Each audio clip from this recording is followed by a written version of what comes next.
we ended up we must have struck a wire that we didn't realize. We go in, land, and sure enough, the whole plastic cap on the rear, was it the horizontal stabilizer?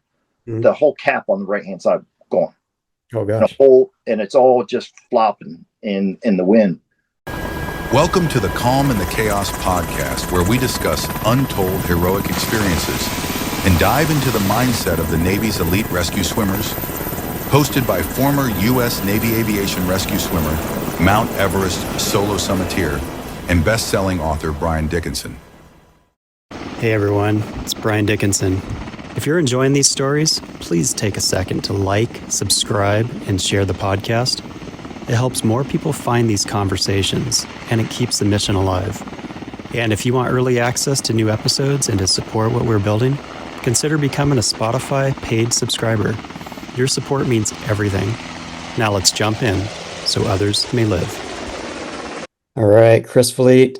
Man, it's been at least 3 decades since we've seen each other. You spent 9 years in the Navy as a rescue swimmer. Now you're in the fire department out of New Jersey, and just super pumped to have you on. Yeah, I think this is awesome. I appreciate the invite. It's going to be cool. Yeah.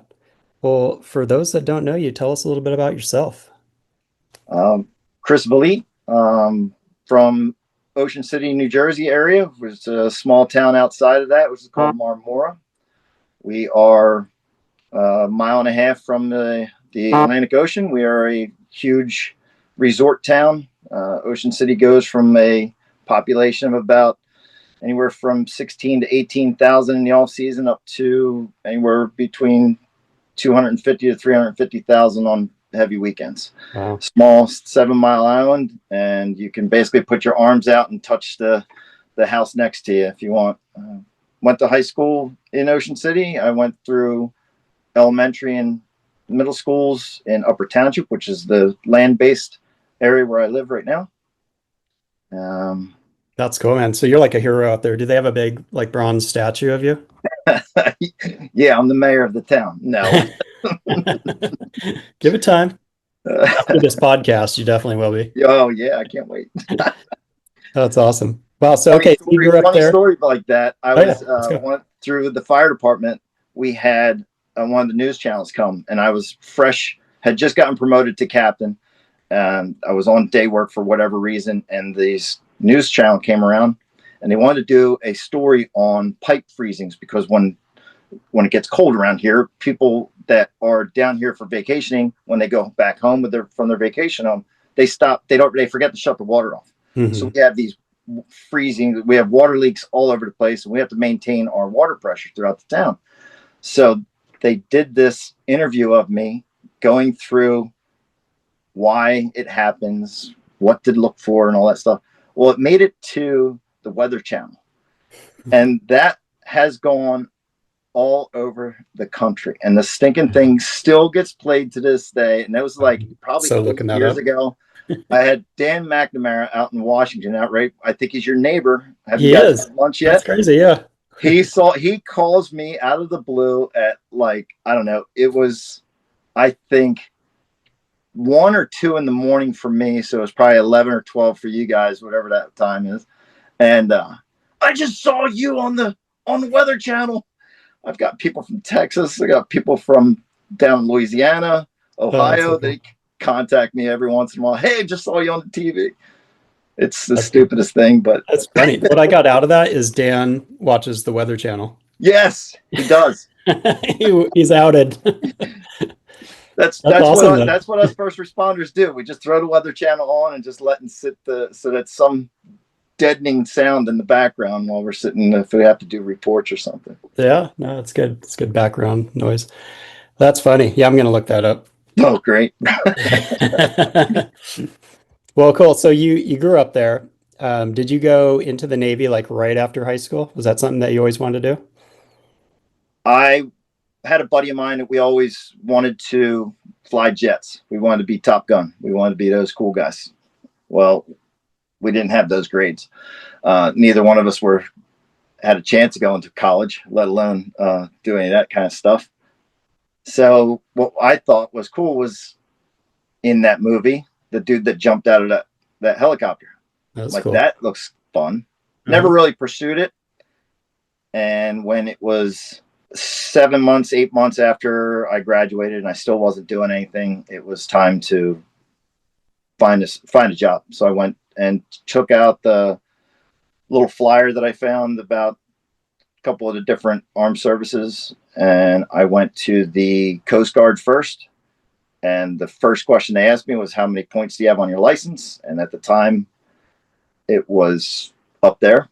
And they said, Marines are that way, Army's that way, Navy's right down the hallway. Sorry, we can't take you, because I guess they have a clause that you can't have a certain amount of points on your license when it's non-wartime or whatever. That's crazy. They missed out on a good dude. He asked me, what do you do? What do you like to do? I told him my different hobbies, and one of them was surfing. So you swim? I'm like, yep. He said, well, we got a great job that there's a lot of openings that if you're interested, and told me about it. And I said, heck yeah, let's go. Got put into the delayed entry program, and July of 92, I went into boot camp, and the rest is history. Yeah. Where'd you go to boot camp? Great Lakes. Okay. Did they have a good time? I was like a good time period. It wasn't really too cold or anything like that. And the heat was way better than what we have here, because we have nothing but high humidity, and it was nice up there. Nice. Did you have dive motivator there? I know we did in Orlando. I don't know what that is. Oh, like where the special ops guys like SEALs, SWIC, EOD divers, SAR swimmers get up early. Not when I went through, or I wasn't put into it. Let's put it that way. If it was there. Okay. I don't know if it was there or not. I know Orlando was. I had to do like a class 2 swim test or something like that. But I never did any extra training or anything. Mm-hmm. Okay. So then from there, you went to aircrew, like direct to aircrew and SAR? Correct. Cool. How was that? Awesome. Aircrew school was so cool. It was just fun, just to learn about what we're going to do, and met up with, had some great guys that became friends with. Drew Winter, he and I ended up going to the same squadron together. We were in class 9250, and I'm telling you, that was probably one of the best schools in the Navy, because like, it was tough, but it wasn't super tough. And as long as you kept your wits about you, and you didn't get in trouble, you didn't go out drinking too much at, what was it, Trader John's? Rum Runners? Rum Runners. That's right. That one too. Oh my God. Yeah, as long as you kept yourself somewhat straight, you made it through there. Yep. And then the nightmare started with Rescue Swimmer. Yeah. Hey, if you love high stakes action, military intrigue, and stories that keep you turning pages late into the night, you won't want to miss my new thriller, Bloodline of Redemption.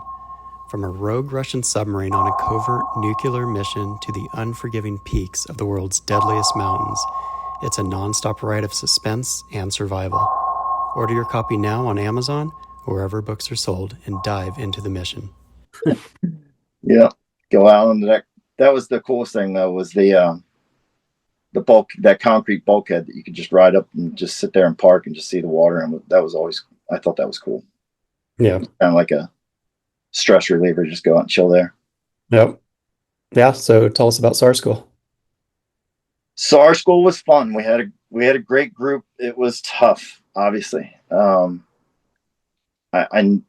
know that the way I kept moving was just to keep one foot in front of the other. That's what my dad always said, was that no matter what, just keep moving forward.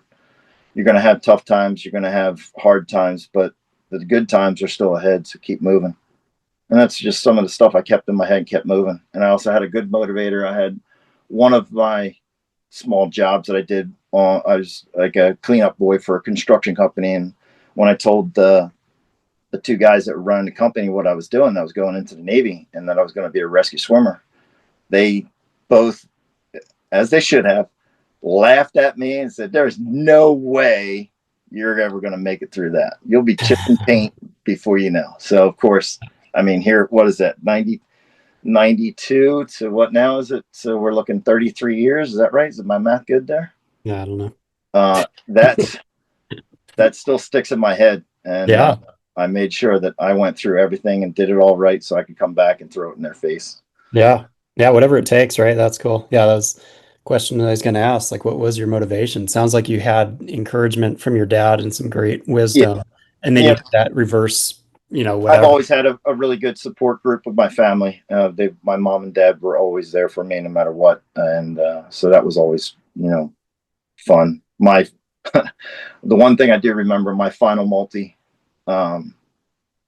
it was a marathon. I think I did 12 or 14 laps around the pool with my one survivor and just kept going. I honestly think that the time on it was close to 11, 12, 13 minutes. That was way over. And I can't remember if they actually stopped it or if I did finish and it was just over the time limit, but I got to do it again. And, I thought at that point that was it. I was done.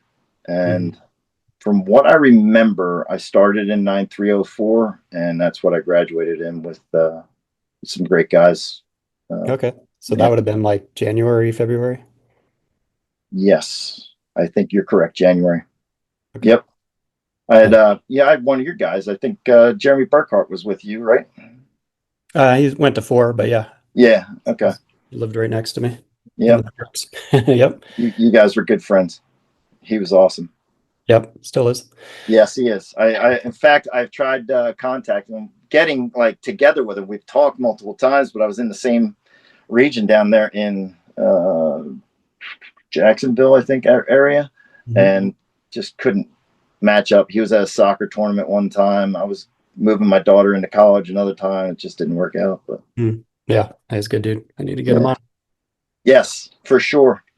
Yep. So, okay. So you made it through. You never got rolled back. It was just the one. I don't believe so, Brian. For the longest time, I thought I did. I think what I was thinking in my head was the devastation of not getting through my initial final multi. But I'm pretty sure that class is who I started with and finished with. If it wasn't, a few of us got moved back together. Yeah. But if I did, it was. If you look back at the time, it was all within a week of what it should have been. So yeah, don't worry. The mind's the first thing to go. Oh my gosh, dude! I have no memory whatsoever. Yeah, it's frustrating, but also if you saw the one picture I sent you of me sitting in a coma, I have no memory whatsoever. Thanks to that, that wiped a large amount of short-term memory and a lot of blocked areas out. Yeah. I was going to ask you about that. Maybe we'll come to that in a little bit. Sure. Okay, so you made it through that. You guys did jumps? Yes. Same aircraft, or did you do? No, we were H1, right? I was in a Huey. Yeah. Yeah, that's crazy. Coolest thing ever. That's cool. Yeah, that was just the initial joy of doing something like that, like getting to actually jump out of a perfectly good aircraft. Like, what am I doing? Yes, let's do it. And then getting hoisted back up. That's the only time I ever flew. I guess you could say I flew or was in a Huey, and those things are just so badass. Yeah. Did you get to fly around like the bay or anything, or they just pick you up? I don't remember if we did anything. If I remember right, all they did was they just backed up, got back, stayed into the wind, went and dropped us in. Yeah. If we did, that struck from the memory. Just the fact getting the jump, that was so cool. Yeah, we did a lap. I can't remember. You remember, like, because we got hoisted up and down in like a Dolphin. Well, we did, at least in aircrew, and I think it was probably the H3 behind me that we did a little lap, and yeah, all of that it was crazy because I don't remember getting lifted up or anything like that in aircrew. Oh, really? I remember.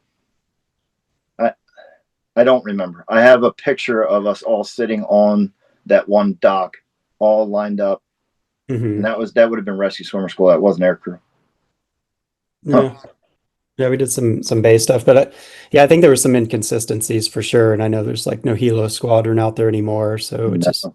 it's all changed quite a bit. So kind of fortunate it worked out how we did. But now I just talked to Jonathan Showerman yesterday, and they're doing like they're piloting like a pre-workups course, just to ensure, it's cool to like, yeah, there's 60% attrition and all that, but Yep. it shouldn't be that way. People shouldn't be dropping out day one. Like they should be dropping out in the I happen course. to have, and I'm not going to say her name because if she hears it, she'll freak out. But I happen to have a niece who is in workup for Nexus right now. Okay. She may actually be classing up. She may have classed up yesterday. I didn't talk to her last night, or she might be classing up next week. And sounds like they have an awesome program just for aircrew. Yeah. I think it's called Port Charlie or Port C, and They have I think they call it Starboard D now. okay. According to Jonathan yesterday. They run them, they PT them. That's awesome. That's pretty awesome. I think, like you said, it's the attrition rate. Remember, what was ours? 60s, 65, something around there. And, that's a lot of money that the Navy. Unnecessary. And it puts people at risk. We had a guy get resuscitated. I mean, he sucked water. It was not a good thing. That ambulance came and everything. No, because then what's that do to everybody that's there also? Now you get that stuck in their head, and you're not going to get the best training out of them for that first 2-3 days. That's, you can't fix everything, but I think they're doing some great jobs there. It's neat to see. Cool. So you leave there, you go to, and it sucks, right? You go from Pensacola, like the baddest place, to Millington. Freaking Millington, Tennessee. It's still it boggles my mind, and anybody else that I sit there and talk to. Yeah, had a lot of fun there. That was a cool location. Again, all the same guys that I ended up going to the squadron with were all there, and we got locked into paintball, and they had competition paintball outside, outside the base there. I think you even talked about that before, did you? Was that there when you went? It probably was. I never partook. Oh, okay. It was pretty cool. I mean, we would go out there on the weekends and shoot people with paint. That's nice. Yeah. Okay, so you head out of there, head to the schools. SEER. You went to you were in West Coast. So yes. Warner Springs. What time of year was it for your SEER? Summertime. Nothing crazy. We were out there and it was hot. It wasn't. It was just right. Let's put it this way. I got lucky. I had some really good weather there. We had that's a school that. What am I looking to say here? That school changes you. If you pay attention, you will learn stuff that's going to get you through life. That whole bend like the willow, not snap like the oak. Yep. That stuck with me forever. There's certain times when you need to give, and there's certain times when you need to stay strong. And that has followed me through both careers, in life, with everything, family life. I'm sure there's plenty of times that, with the wife, there's things that you give and there's things that you don't. And there's a big marriage in between that. What's right and what's wrong. Yeah. Yeah. Your DNA definitely gets altered through there. I got to meet John McCain there. He was one of our guest speakers at the time. I don't know how often he did that, but that was really cool. That was really neat. I heard about that. Yeah, it was really cool. Yeah, I forget who. We had someone as well. He was actually a prisoner as well. So it's neat just how they they incorporate the actual, folks that. Oh my God, yeah. I mean, it really puts it to heart that you're like, oh, wow, this is real. Yeah. And then I always, on bad days or joking around days, I'll throw boots marching up and down again around the firehouse all the time. But guys have to deal with it. What is that, man? Turn that off. Yeah, make it stop. This runs nonstop in my head, rent free. Yeah, it sure does. Yeah. Yeah, it's a crazy experience, but one that encourages failure and just, I mean, you learn so much. Big time. Yep. Cool. So then you went to 10. Um, so you were trying to think how far ahead you were, because I went through SAR in like July, which is probably June, July, which is probably when you were in SEER. I So was probably getting done SEER, getting into HS10 or doing that. What was that short little, there was that Common short Core, little acoustic thing that we had to do for a couple weeks. Common Core. Common Core, yeah, did that. So I was probably checking into 10 in the August time frame. Okay. Yeah. Yeah. It's crazy how you just kind of end up catching up at some point. I never like took leave, and I was jumping ahead and getting ahead of people even that I went through all the other schools with. So then, which sucks because then you get to the fleet earlier and you Yeah, start getting I out on the imagine boat. that. Yeah, that would suck because you got all the guys that you were dealing with some of that stuff with, and now they're not there. Yep, but they catch up. So yeah, you went through 10, went to 8. Tell us about that. So what was weird or cool about 10 is that they were they were pushing to try and get us through Mhm. because there was a squadron on the seawall that was hurting for crewmen, and it turned out to be HS8. We went on, I think, 2 detachments out on the ship for a lot of our flight training. We were That's flying around the clock. It was awesome. I mean, they just, here you go, right in. This is what it's going to be. Okay, this is what I want to do. This is awesome. And yeah, we did a lot on the majority of our flights were at sea. It was really cool. Or a lot of our training was. yeah. And then the class ahead of me graduated. You had Dengler and Pope and Milligan and Rob Binzak were in that. They went to 8, and we followed them 2 or 3 weeks later. And they opened their arms to seven new crewmen, brand new, fresh crewmen to go on a 6-month deployment with. I know, man. I couldn't imagine. I'm just sitting here thinking about that right now. Like, oh my God, that would.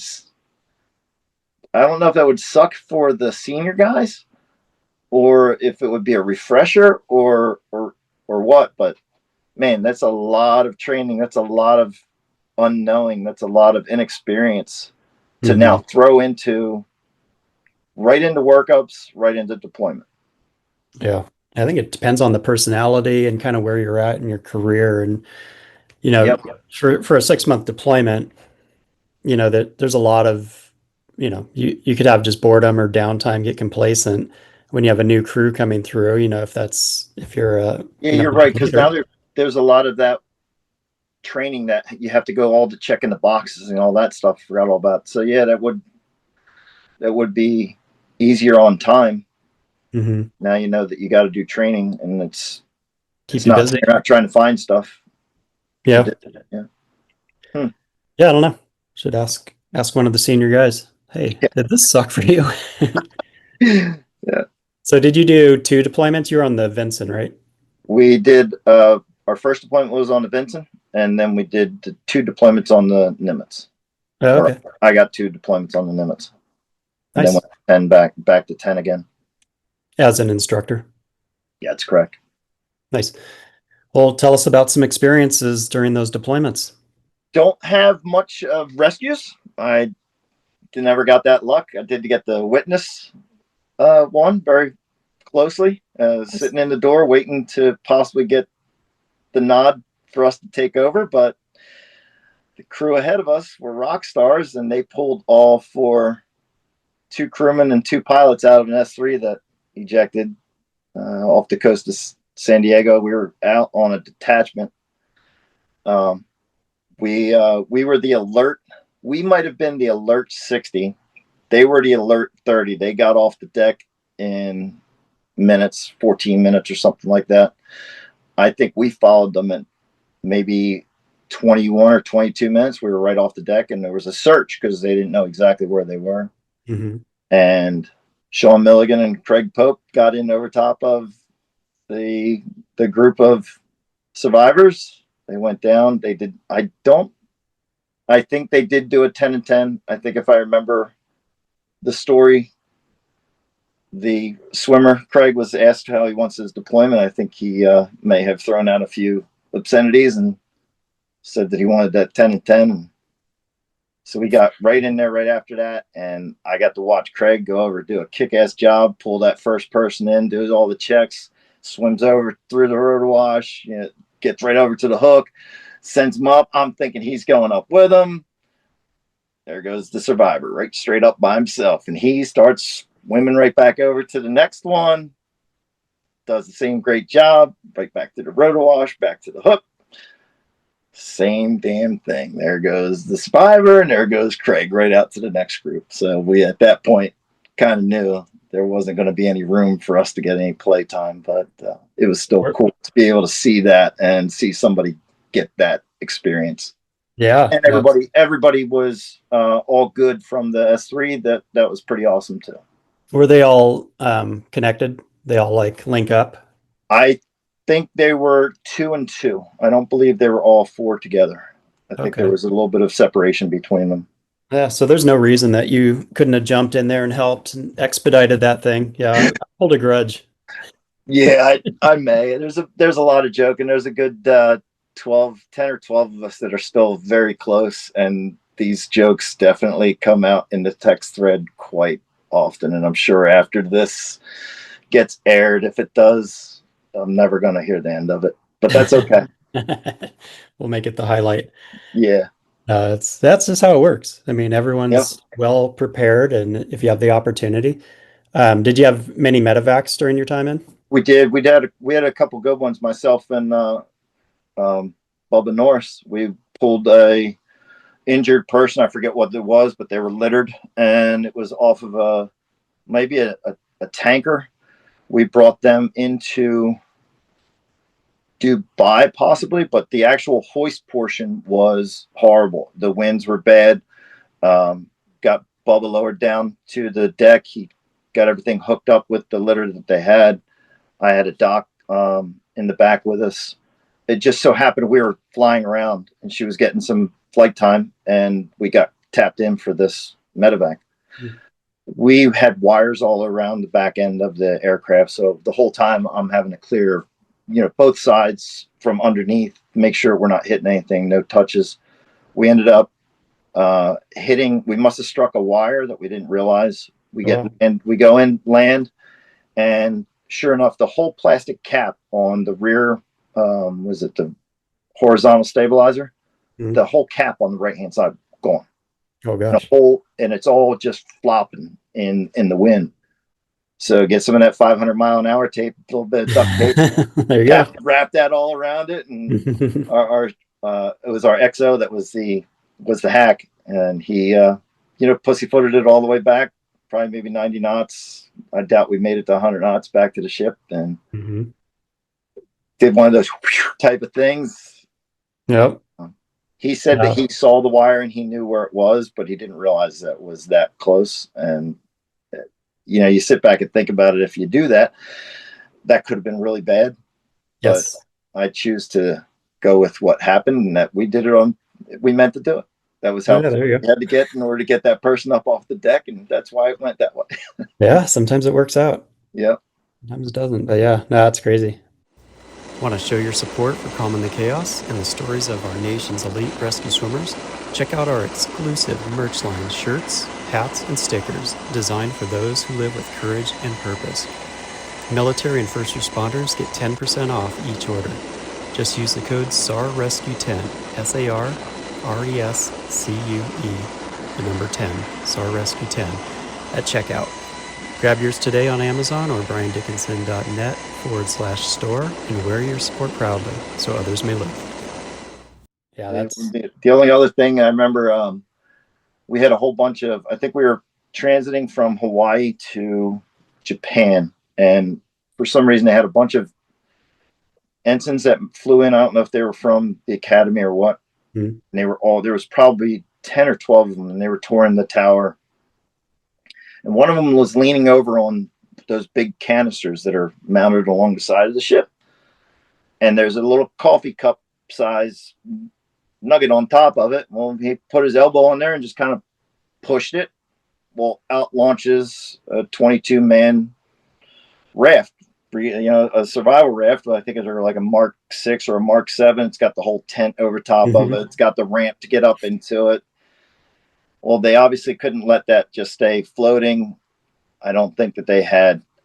In my head, I'm thinking that if I would have been in charge, hey, AOs, go light up some, load up some guns and make yourself a target practice. I think maybe it was because its stuff still would have floated possibly afterward, because that was one of their main concerns. So they called down to our ready room to see if we had people available. The air boss maybe came down, and I would think I was either just in the ready room because I was probably one of the comms guys at the time, and they wanted to know who was available. We need we're going to give you some weights. We want you to go either hover over top of it or see what you can do in order to scuttle that. And we don't want it sitting in the water. There's no way you can probably pick it up because it would just be too heavy. Yeah. So these are all the things that we talked about. So they go down, they hoist me down, and what they gave us were a whole bunch of large pipe fittings for the main water flows on the ship. Yeah. One was a T, and the other one was a 90-degree. These things probably weighed 30 to 40 pounds each. And the idea was to hoist that down while I was on the raft, tie it to the raft, get myself away from it, and start stabbing and cutting the raft. Okay. And allowing that, and it was the weights were going to be attached by a rope to the hook, and then I would go in with our trusty old SAR knife and cut that. That was the plan. When I got there, I climbed up into the raft. What I didn't know is that there is a huge bag, I guess you could call it, that's probably 40 inches long and every bit of 12, maybe 16 inches round. And inside of it are rations. Yeah. Charms, all kinds of stuff. You're having a snack down there. A salt water purifier, all kinds of stuff. So I quick get on the radio and say, hey, lower the hoist. I've got something for you to bring up. Long story short, that hoisted up, that came back to our aircrew shop, and we had one of those metal standard Navy desks. Every single drawer of it was filled with charms, all kinds of other, like the chiclets. Yeah, chiclets in there. There was the little water bottles. We had rations for the entire cruise. It was awesome. That's hilarious. Yeah, because it couldn't have happened at a better time. It was just as we were leaving Hawaii, heading to Japan, just getting ready to start the meat and potatoes of the cruise. Yeah. So you'd go on a flight, I'm gonna grab some stuff out of the drawer, and there's my snack. That was the funniest thing. Nice. So were you lowered onto the raft, or did you go in the water? Lowered near it, because every time we got close to it, the rotor wash was away. Yeah, and so I just swam over to it, and it actually, honestly, it worked really well. It went flawless with the way that it was designed. It was really cool. Yeah, that happened to us one of my deployments, and I don't remember who it was, Aish or Lobo or someone. I'm pretty sure they M240 or 60 or something just took it out. That would be the way, man. Yeah, well, that's cool. So, all right, yeah, that's what's funny, man. We have so many like interesting things, so many different medevacs, and you go to tell them like the standard, the normal person who even has any inkling about like water and stuff like that, and they hear you talk about something that you just did, and you put yourself in the danger of having this huge raft. If you get hooked on it or something like that, now it's gone. And you're out in the middle of the ocean, you're dead. And they're like, why would you even do that? Why? Because I was 20 years old I didn't know what was right and That wrong. was awesome. That sounded like the best thing ever. Heck Let's yeah. go. Yeah, totally. So just doing circles near the carrier. Wow. So you got back and, 3 deployments, went to 10. How was it being an instructor?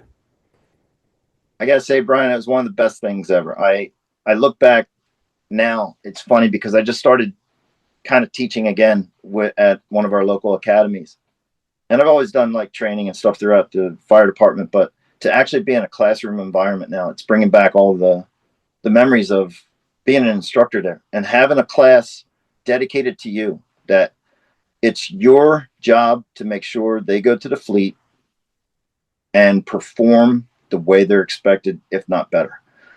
And to be able to burden that and put that information out and, mold your product, and your product being a class of 18 to 24-year-old use, like where you were Mm-hmm. 6, 8 years, 5 years before that. That was one of the coolest things. I really enjoyed it. I tried to take that on as one of my best things that I could do.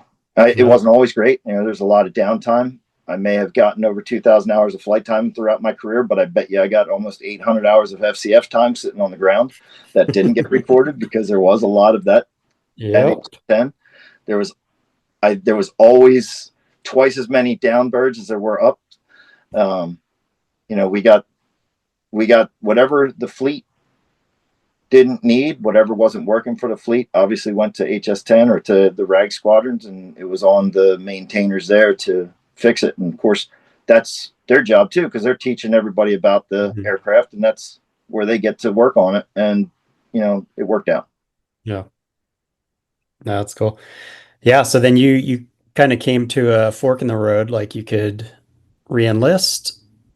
I know you were taking Yeah. the E6 exam and opportunity came Well, about. when you bring that, I think I took the E6 exam like 92 times, 93 times, something like that. Probably felt like, yeah. Yeah. That's one of the other things that I always like to bring up to the world. Bring our rate up back then. If you aced at any rate in the Navy, if you took an advancement exam and you aced it, you would get investigated, and they would check to see how you cheated. Mm-hmm. How many times in any of our advancement exams did we have 2, 3, sometimes 4 people that aced it? And that's what we were always going up against. I work with these. This is what I do. I can do anything by hand, or mostly anything by hand. But when it comes to looking at that question with 4 different answers, I can make every single one of those answers right in my head. Yeah. Because that's a gift in itself. Oh my God. And The that's gift of just, rationalization. yep. Well, I mean, if the sun was in the right aspect, yes, this would definitely add up to 6. Yeah. Hey, But so something. that was it. I got lucky. I don't know. I got lucky. I put myself in the right place. There was a gentleman here that was in the Ocean City Fire Department that knew I was in the Navy, knew my mom, happened to ask what my status was. I think my mom said I had like 2 years left. And he asked what I was going to do. She said, I don't know. He's probably going to re-enlist. And he said, well, has he ever thought about the fire department? And she said, well, no, you have to know somebody to get in there. He goes, no, you don't. It's a state test. You take a state test and you base it off of that. So she told me about it. He got me all the information to go through the process, setting myself up for the entrance exam. I did all that, flew back home for the written test, flew back home for the physical test, ended up, I think there was something else that I had to do. And then I had taken an E6 exam, and all the results were going to be coming out almost the same time, which just really got lucky. So my wife and I, we had a 1-year-old little boy at the time, or my son Garrett. So that was a lot of the things that I was worried about, is that, if I re-enlist, I'm immediately going back to sea duty. So that means I'm going to the first deploying squadron. and my son will be right at that 1 year mark. Yeah, And that's tough. becoming a father was one of the best things ever. And I didn't want to miss out on that. I remember talking to a lot of guys like Chief Burke and how they all had to deal with their kids and missing a lot of the stuff that they did when they were growing up. And that wasn't anything I really wanted to do. So in my head, I figured if I make E6, I'll stay, see where it goes, and make a career out of this. I've already got 8 years in, 7.5 years in at that point. What's another 13? And then I took the fire department test and I said, well, let's see what comes out. If I do well on the E6 van, great. If I don't do well on the fire department test, then now I got a big decision what am I going to do? Well, I got that answered for me. I came out number 1 on the fire department test. I did not get advanced to E6. So it was, hey, let's up everything out of California. Let's move back to New Jersey and start a new life with the 1-year-old kid. And check it. And here you are. Yeah, it was a good move. And it was. I'm glad that I did. I still miss a lot of the Navy. I miss. We have Coast Guard. We're considered a Coast Guard Coast Guard neighborhood, something like that. They just named our county recently because we have a Coast Guard bases where they do all their boot camp is out here on Cape May. Oh, okay. Well, there's aircraft flying around all the time, and I get to see these guys sitting out the door and going, man, I'd give it in a heartbeat to go and do that again. And it is tough leaving that. I know they should. I don't know. Someone needs to put something. Well, I know there's a SEAL in Hawaii, like Oahu, who's now I think the first private, I don't know, tourist group that has a helicopter and does a lot of these things. Will let you do jumps and everything. I think we need one in the SAR community as well, because all we need is just a little fix. Oh my gosh, yes, that would be awesome. That would be great. Yeah, let's go. Let's do it. That's cool, man. So long career, and I know, I always talk about, our job in the military was the ultimate form of serving others. You clearly pivoted into this role of just serving. Your whole life is just serving others at a pretty amazing capacity. Others may live, right? Roger that. What's a major highlight in the fire department in this career? Wow, that's not one I was expecting. A major highlight, personally, being where I'm at right now. I pushed and did a lot of work to get where I'm at. I am a truck captain. I do a lot of work with special stuff, a lot of rope stuff, a lot of technical rescue stuff. I actually have become the task force leader for the Cape May County USAR team. Awesome. Myself and one other guy we're a double-headed dragon, and we run, I think there's probably close to 45 guys in our group right now, and we are called on for anything: cars into buildings, collapse of balconies, collapse of buildings, trench collapse.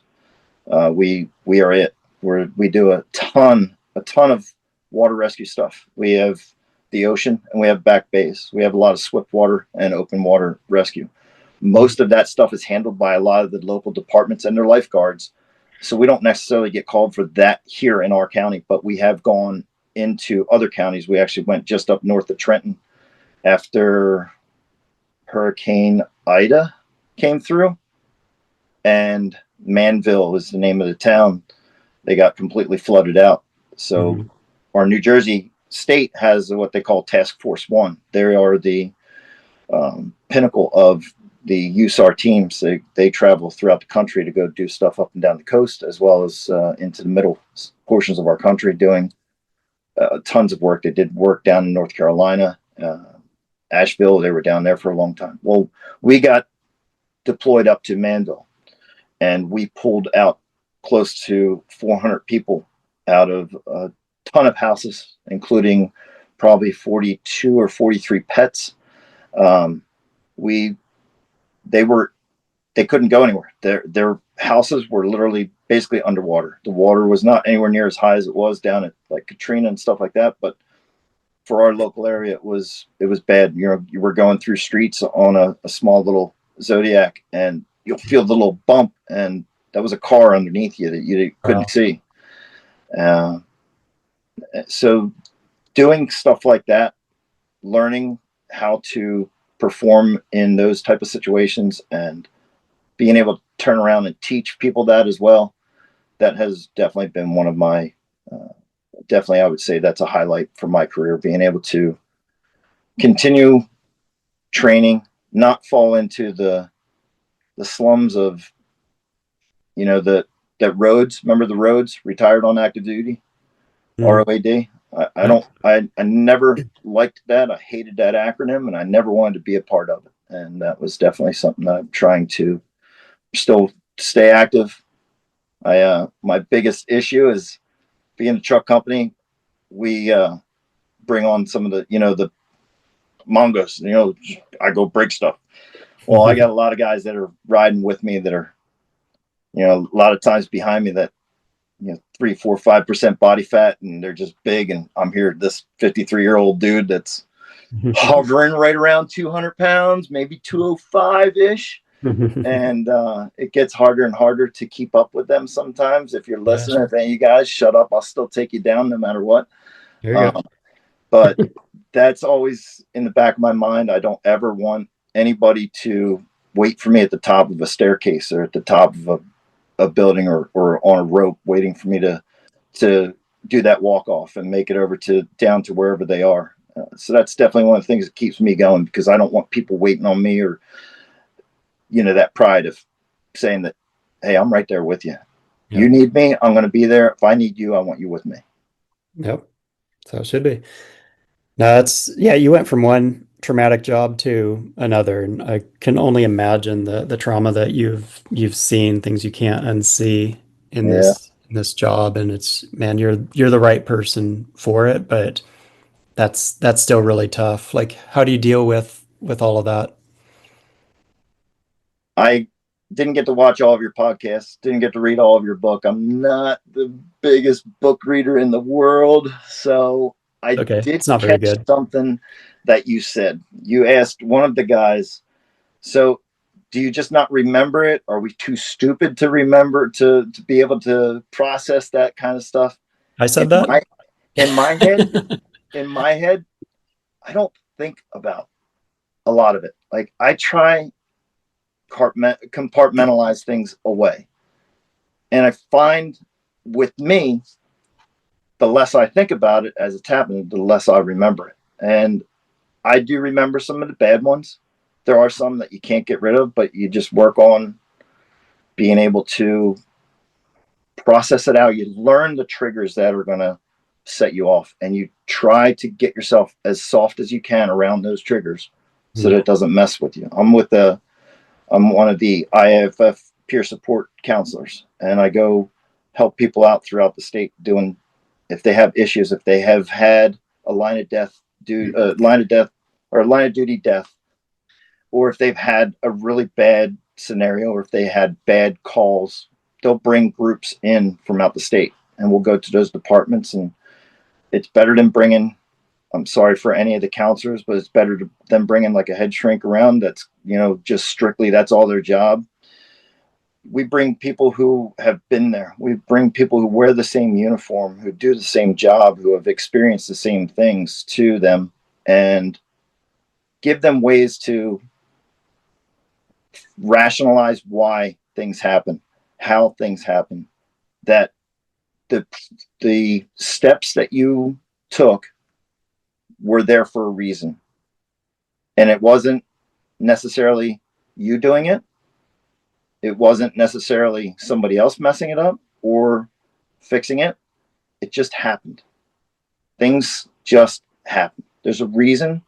You don't necessarily know why. We all have somebody up there that or wherever that you always say, hey, thank you, or whatever like that to. And you just got to figure out what that is and how that gets you through it. And this is kind of stuff that we go around the different departments and be able to do. It's not like the old days when, it was the suck it up. What's your problem? You come on. What are you, weak? You're horrible. Get out of here. I don't want to hear it. All that stuff, that we all heard. It never helped. Nope. So it's nice to see that there is change. It's not all there, and it's not always going to be there. It's not going to be great, but it's a move in the right direction. It's something that's been great happening over the last, what I'd say probably good 10 years now that I'm seeing. Good. Yeah, that's great to hear. And yeah, ignoring it is not the right way, because you're going to retire in maybe a year to the day, and almost. and you have you'll find you'll have a lot of downtime, and then you have time to think, and those things can resurface. The fact that you are helping lead a group, you're going to have the tools to be able to identify those triggers and to respond appropriately and get help. Give me a call or whatever. You're having a bad day. Like, yeah, I'm having a bad day, I'm calling you. It's tough with my own department. I've always been labeled the a-hole, the disgruntled one, the miserable one. How are you going to go counsel people on good things? And that was always a big joke. But so I could definitely probably not talk to most of the guys in my department, but you go somewhere else, nobody knows you. Mostly, you're just it just comes. It's too close to home. A lot of times, there's a lot of times where people know you, and they've either you've gone and helped their department, and they know of somebody else that has a problem, and they'll reach out to you and say, hey, such and such department just had a double homicide, and they were tiny little kids, and the first responders that got there are not handling it well. Yeah. And that's instantly, we're right there. Hey, that's great. Whatever you guys need, we'll bring in the right people and get you whatever it is that'll help. Yeah, that's great. Great to hear. Today is actually National PTSD Day. Is it? Yep. June 27th. And this won't air for probably, 3 months or so, but either way, today is. So yeah, it's something. Right on. I honestly didn't even realize that. Yep. I got home after I worked yesterday. We do 24-hour shifts. So as soon as I got off, I was meeting my dad at the boat dock. We jumped in and went out flounder fishing, brought probably close to 21 over the rail with 3 keepers.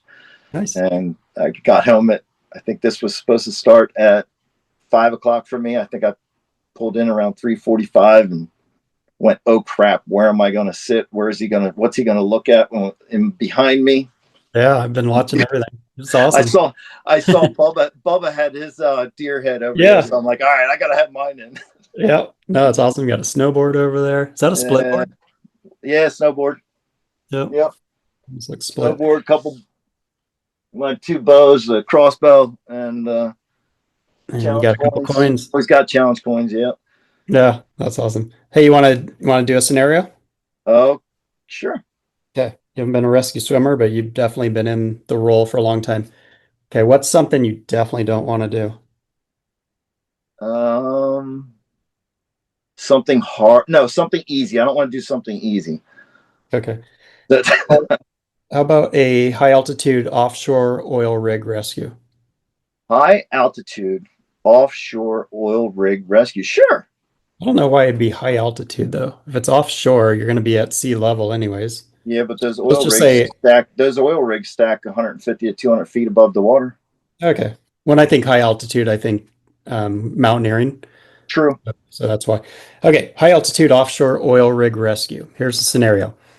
A worker on an offshore oil rig suffers a severe injury and needs immediate extraction before an approaching storm.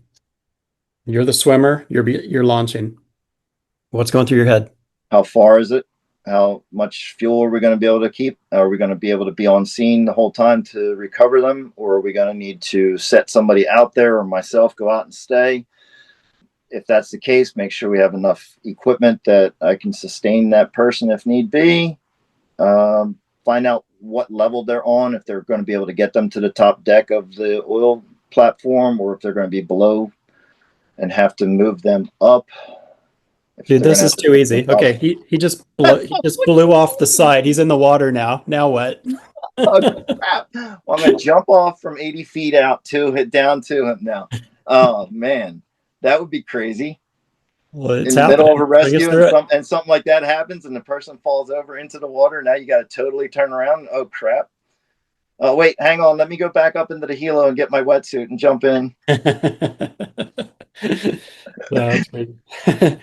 No, yeah, you clearly, your mindset is like still there, super It sharp. And it's funny because, I have to deal with it every day because you never know. You have to walk in to work every day and say, this is the day we're going to get a structure fire. This is the day we're going to get that collapse. This is the day we're going to have whatever. And with a small department like ours, we have 67 people. We have 3 stations with 4 companies, 3 engines, 1 ladder.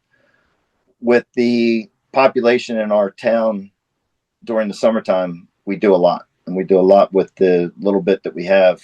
So we can't have like the traditional department that has 4 or 5 guys on a apparatus.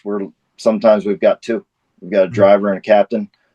We do everything we can to fulfill it more than that. But a guy who's the hosman, his job is to take that nozzle and go in and fight the fire, may be on a call where next thing you know, he's got to go pop a door on a flipped over, vehicle with somebody stuck inside, or jump in the water and go pull somebody out of, 5, 6, 7 foot waves that just got pushed up against a jetty.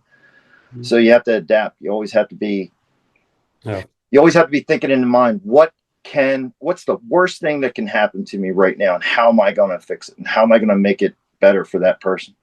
Yeah. Yeah, for sure. Tell us about the Coma. Oh, God. So I don't know if you remember, I used to race BMX bikes, and I raced out there in California for a while. When I got back home, my original home track, I got involved with it, and I became the track director for a little while. Actually, because of this story was kind of short while.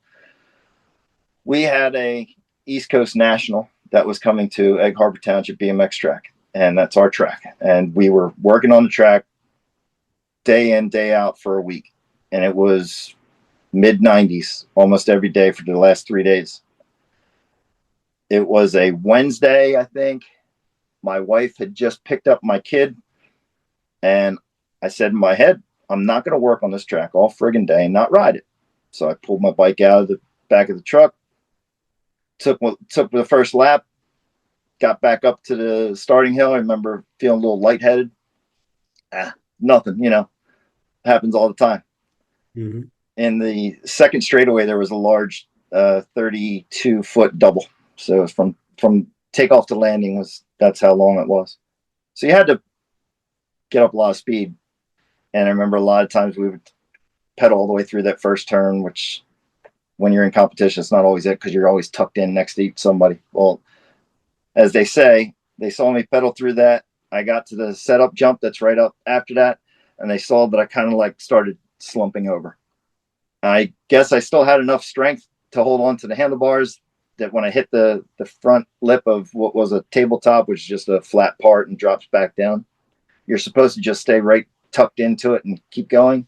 Well, I went airborne, and they measured out from where my tires left the ground to where my head hit the ground was 21 feet. And I lawn darted. My hands went down on the handlebars, and I just went head first right in. Yeah. Crushed my orbital. My cheekbone from my nose to my ear was flat. Had a helmet on, thank God. That's the only thing that saved me. It was a Protect, but it wasn't like a full face or anything, but that was cracked. I still have it. It's got blood all over it still. So they had to induce me because when they got the medical crew there, they started putting a backboard on me, and I guess I came to. And at the time, they had a collar on, they had the chest strap on, and I don't know if they had the waist or not. I became very combative. I apparently rolled over and was standing bent in half with the longboard like this, with my legs walking around. I guess they got me down. The paramedics got there. I want to see a picture of that. Oh my God. I want to see video of it. Are you kidding? I want to laugh. You did reference that you were an a-hole earlier. So God, I so every day I wish, man, why couldn't somebody have a video? I wasn't that cool. That's why.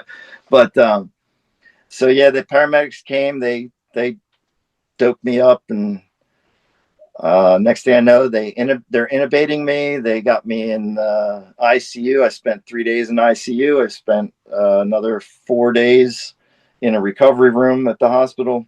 I was at a trauma center. I came home. I had to be babysat by my father-in-law. Stayed with us for the first week.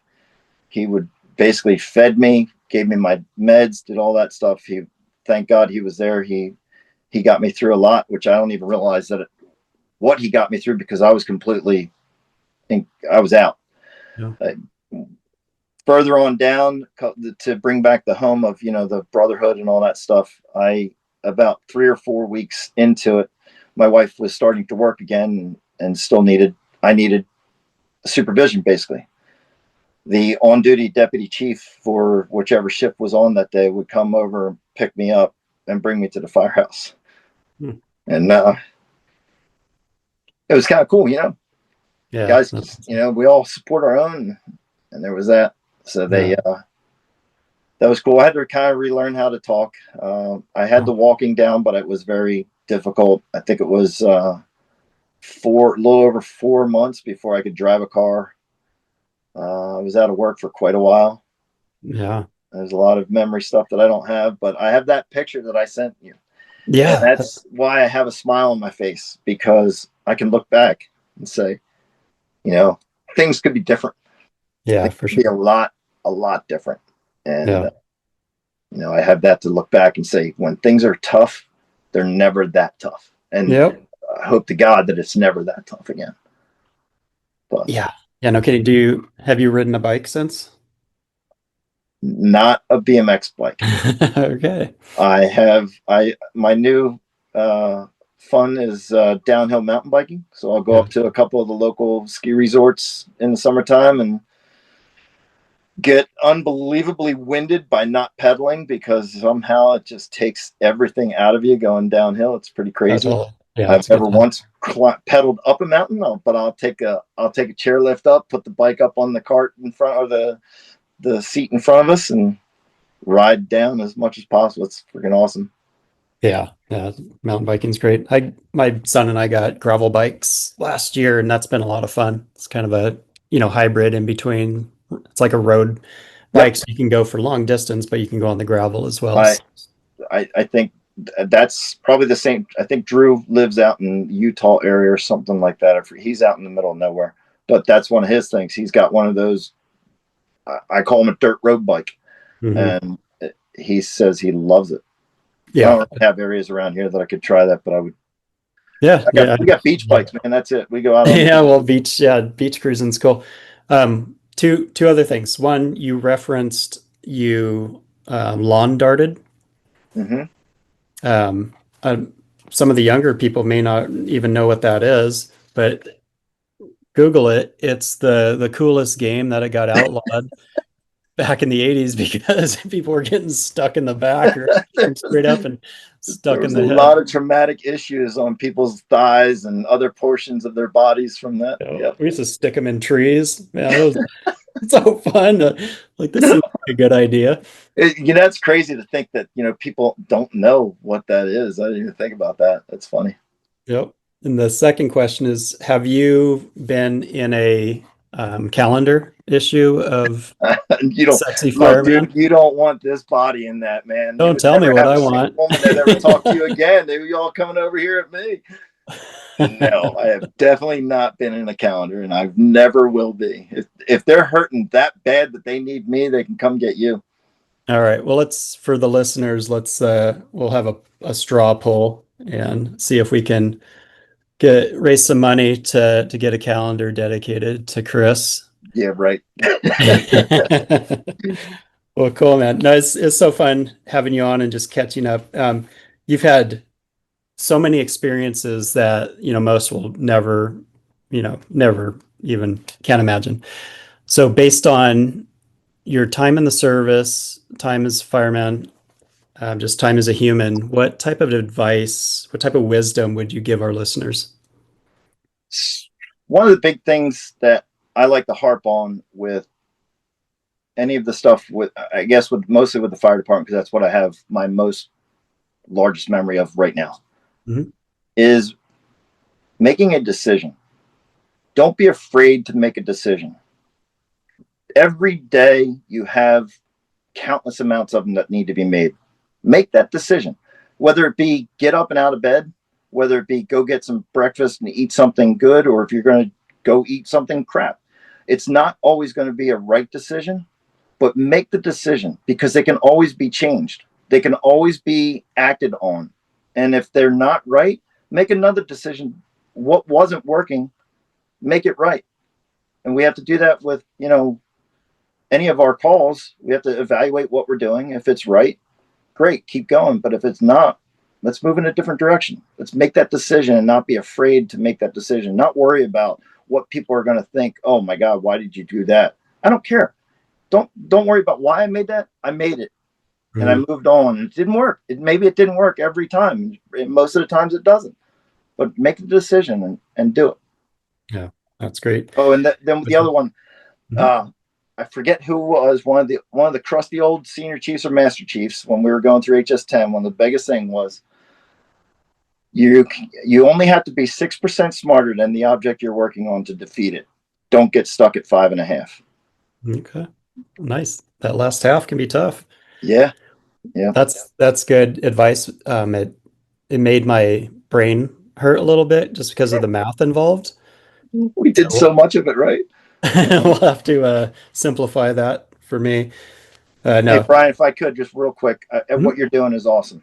Like I said, I don't read many books, but I did get it through a good, probably a good third of it so far, and I'm continuing to read it, and it's keeping me going back when I have one of those attention spans that, oh, what's that? I'm actually still reading it. And what you're doing with bringing people in and talking about their stuff and just getting guys like for me, when I was watching some of these going, oh my God, that's awesome. I haven't seen that guy in forever. Or I didn't realize that he was the LPO of Rescue Swimmer School when we were going through, or what happened to you, what you've had to deal with in your life. I mean, so many different things to talk about, the Everest or your grandfather, or any of that stuff, man. Thanks for doing all this and bringing life back to, that kind of life back to us old crusty dudes, and getting new people who've never seen this stuff the opportunity to realize what's out there. Oh, well, thanks. I appreciate it. Yeah, it's been fun. Just getting the band back together. That's all. We got lucky to do that. We had a reunion back in 2023. It was the 25th anniversary of Lee Dengler's crash and ultimate death.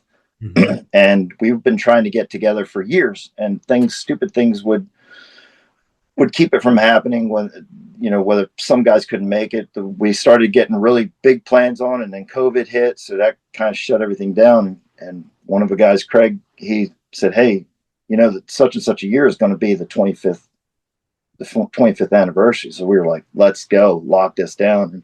And there was, I think, 12 of us that ended up spending 4 or 5 days together. And it was like you stepped off the aircraft back into the squadron, right into the aircrew shop.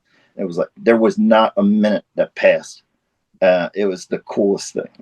Yeah, I saw that picture. It's amazing.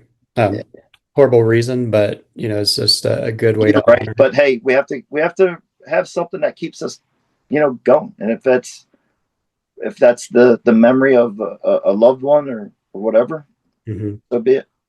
Yeah. Make it the best you can. Yeah. Well, thank you so much. It's been great catching up. I know people get a lot out of this.